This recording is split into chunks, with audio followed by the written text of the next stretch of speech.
Hola, teman-teman penikmat horor. Hari ini gue mau bahas film horor Indonesia yang lagi tayang di bioskop. Judulnya Selepas Tahlil. Film debut dari sutradara Adriano Rudiman yang diangkat dari kisah nyata di podcast Horor Lentera Malam. Kalau lo udah pernah dengar podcastnya, ya, lo mungkin udah tahu arah cerita ini bakal kemana. Plotnya dimulai dari momen tahlilan setelah wafatnya seorang anggota keluarga. Awalnya sih biasa aja, sampai ada satu wasiat yang harusnya jangan dilanggar. Tapi yang namanya film horor, pesan penting itu akhirnya dilanggar. Dan dari situ, hal-hal yang harusnya diam di alam sana mulai bangkit. Film ini mencoba ngasih pendekatan horor yang Jawa banget. Dengan latar religius, tradisi tahlilan, dan bumbu-bumbu mistis soal perjanjian dengan setan.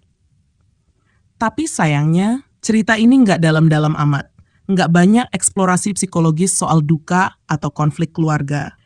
Selepas tahlil, kerasa panjang karena isi ceritanya tipis, repetitif, dan ya gitu-gitu aja.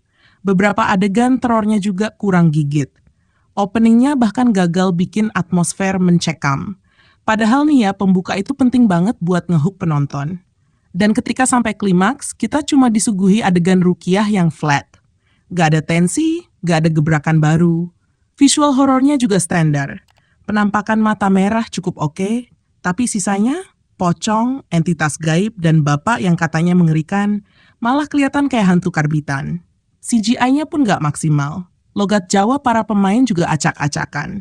Kadang Jawa, kadang Jakarta. Pak Ustadznya pun ikut-ikutan bingung identitas. Akting para pemeran utama Agni Nihak, Bastian Steele, dan Epy Kusnandar sayangnya nggak terlalu stand out. Solid sih, tapi kurang dikasih ruang buat ngulik emosi karakter. Bahkan Bastian yang udah cukup berpengalaman kerasa kaku kayak kanebo kering. Ouch. Tapi jangan salah, film ini juga punya sisi positif. Sinematografinya cukup atmosferik, mainin cahaya redup dan tone dingin buat bangun rasa cemas. Beberapa transisi antar adegan juga halus, dan tata musiknya nggak lebay. Ada usaha jelas dari tim produksi buat bikin film ini kerasa serius, bukan horor asal jadi. Ide ceritanya sebenarnya lumayan fresh, bukan pesugihan atau dukun-dukunan murahan.